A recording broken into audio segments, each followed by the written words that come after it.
Bueno, mi nombre es Lizundo Ana. Voy a hablar todo el recorrido de lo que se vio hasta mitad de año de la materia de pedagogía. Como se trata de pedagogía, voy a arrancar con qué es la pedagogía. La pedagogía es una ciencia, como toda ciencia tiene un objeto, un método, un propósito, un producto pedagógico. Pero quiero aclarar que antes de que esta ciencia se convierta en ciencia o se declare ciencia, el objeto de estudio era de la educación y la educación no era medible, por ende no era real, no era aceptable.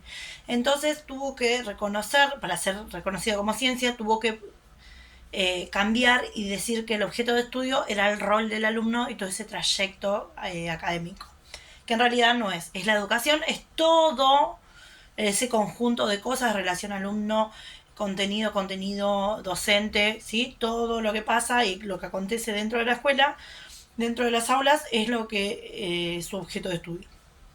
El método es la reflexión. Indaga constantemente y retoma preguntas que ya fueron elaboradas y las reafirma, las retoma para entenderlas mejor y poder así abordarlas para mejorar las prácticas educativas.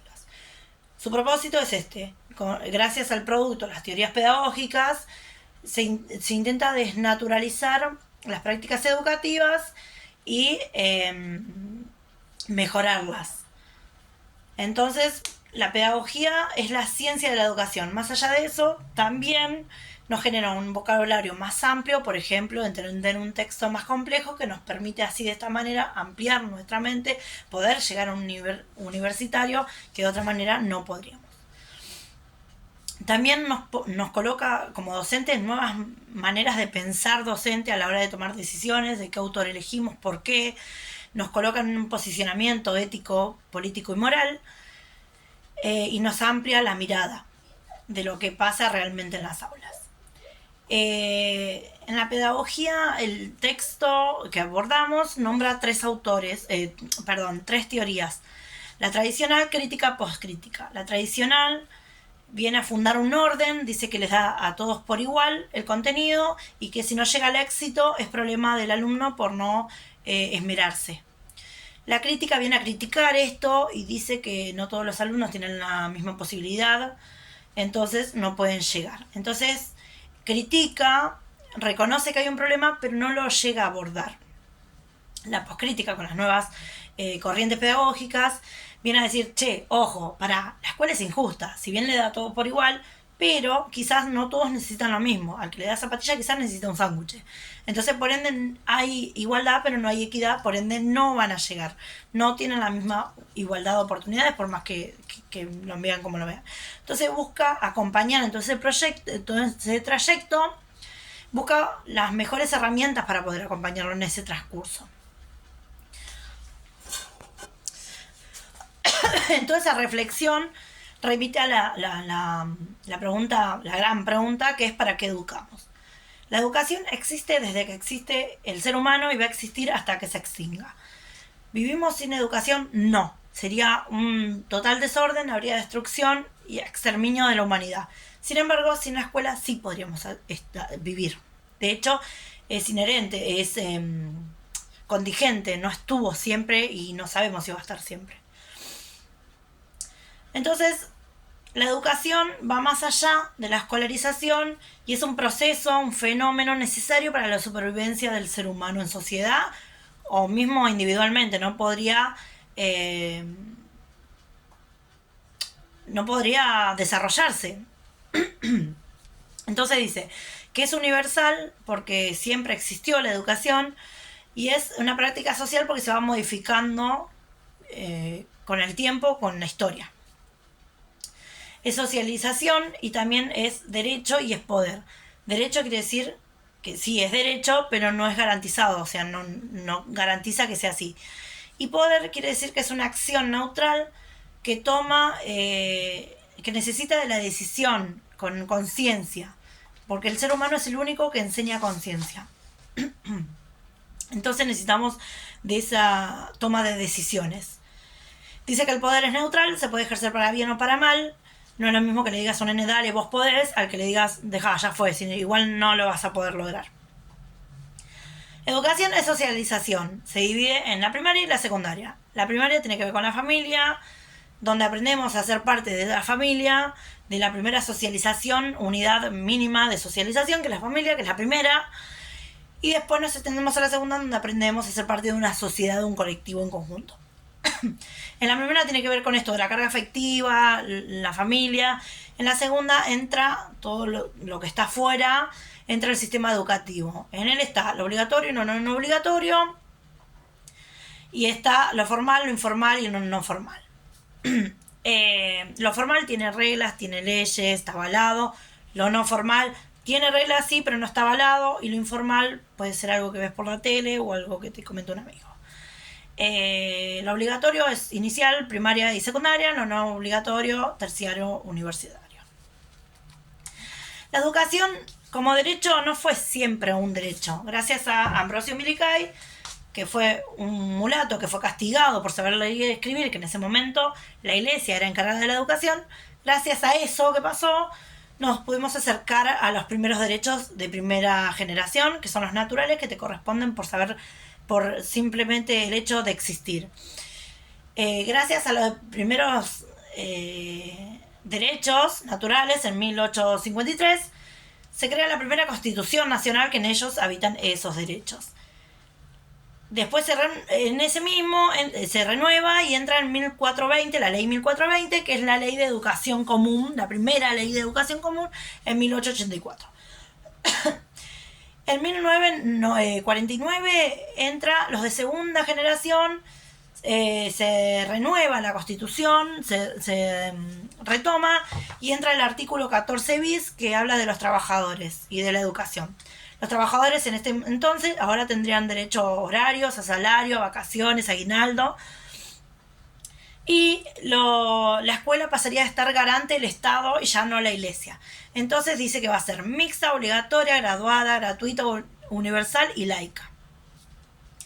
Mixta está ahí porque iba a enseñarles a ambos, pero no podían compartir un aula. De hecho, ni siquiera el contenido, porque la mujer era para la casa y el hombre era más lo intelectual. Obligatoria, en principio era de primero hasta cuarto de primaria, después iba a extender, de hecho hasta el día de hoy es hasta secundaria. Graduada, seguían tomando los métodos de convenio, donde tendría que ir de lo más simple a lo más complejo. Gratuita, porque podía acceder cualquiera. Universal, lo mismo, aunque trajeran todo ese bagaje, esa cultura. La educación está abierta, pero se enseña una cultura. Amoldate. Si sos de Colombia, Brasil, Paraguayo, no sé, vos podés acceder, es gratuita, es universal, pero se va a enseñar a todos por lo mismo. Laica, porque toleraba la relación a cultos, que como tolera, como respeta, no ejerce ninguno. Entonces la iglesia queda totalmente fuera de lo que vendría a ser la injerencia en la escuela. Entonces toma el poder directamente el Estado. En el 2006 entra la ley 26.206, que es la actual de educación, se renueva y entra lo que es la educación sexual integral, que tiene que ver más con la identidad, más cosas aparte de la sexualidad, ¿no? Y ahí pueden abarcar a todo ese colectivo que queda fuera de las dos generaciones, como los trans, por ejemplo.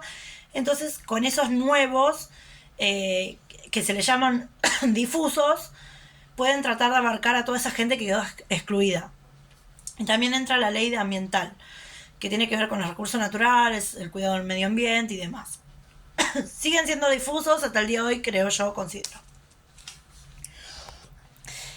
Existen varios modos de institucionar la educación.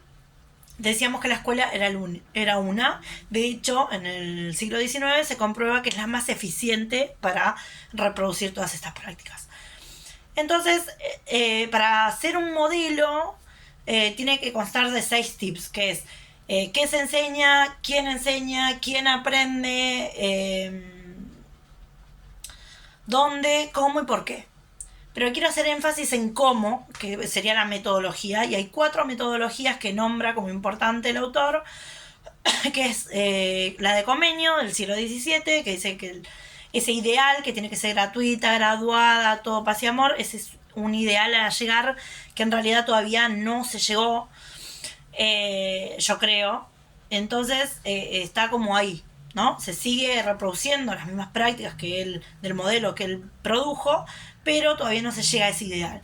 Después está Lancaster, que le enseña a los alumnos predilectos, vendría a ser a los mejores, y esos tenían que ir a enseñarle a otros alumnos. De esta manera se llegaba a más gente, a más alumnos, pero se daban cuenta que en el medio se perdía información, por ende no era demasiado eficaz.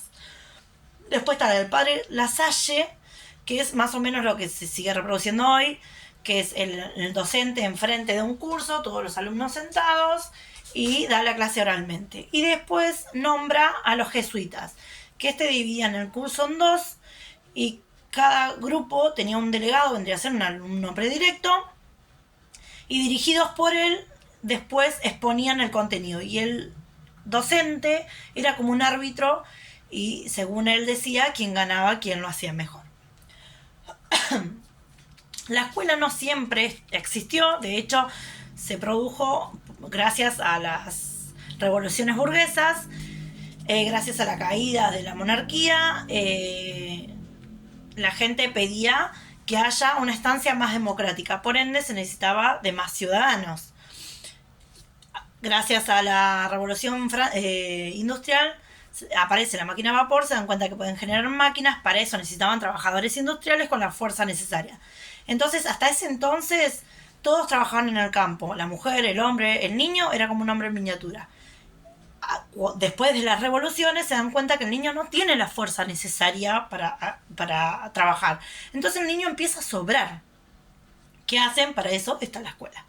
Pero ese niño que sobra empieza a visibilizarse gracias a un sociólogo, Rousseau, que se da cuenta, le pone nombre de infante y le da ciertas características. Y dice que va a ser heterónomo porque va a necesitar siempre de un adulto, que es frágil porque es un niño, no tiene la fuerza de un hombre, que es amoral porque no distingue entre el bien y el mal, que es carente de saber, como una hoja en blanco y como una esponja puede absorber todo, por ende si está en blanco lo puedo llenar de contenidos, lo puedo moldear a mi gusto, que es incompleto. Entonces, ¿cómo se podría completar?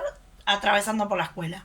Entra niño, se convierte en adulto, se convierte en alumno, en ese recorrido mantiene y encarna esas características y sale como un trabajador ciudadano. La escuela fue, en ese punto, se convirtió en la fábrica de ciudadanos y de trabajadores. Y dice que es manipulable, que como no está moldeado, no está completo, lo pueden moldear mientras se va completando a su quehacer. Así que bueno, recién ahí empieza a tener lugar este concepto de infancia y se le da visibilidad y características. Bueno, creo que fue todo lo más importante y quiero cerrar pensando, que mediten en esto, de que si las infancias siguen siendo igual de manipulables, de carentes de saber, de incompletos y de frágiles, yo creo que ya no, y estaría bueno buscar nuevas prácticas y seguir renovándonos, como decíamos. La pedagogía es una de las que se encarga todo el tiempo de visibilizar y de reflexionar en las problemáticas. Entonces las invito a llevar más la pedagogía al aula y ver qué hacemos con esos niños, porque los niños de hoy no son los mismos desde ese tiempo en que Rousseau le dio las características, por lo menos no todas.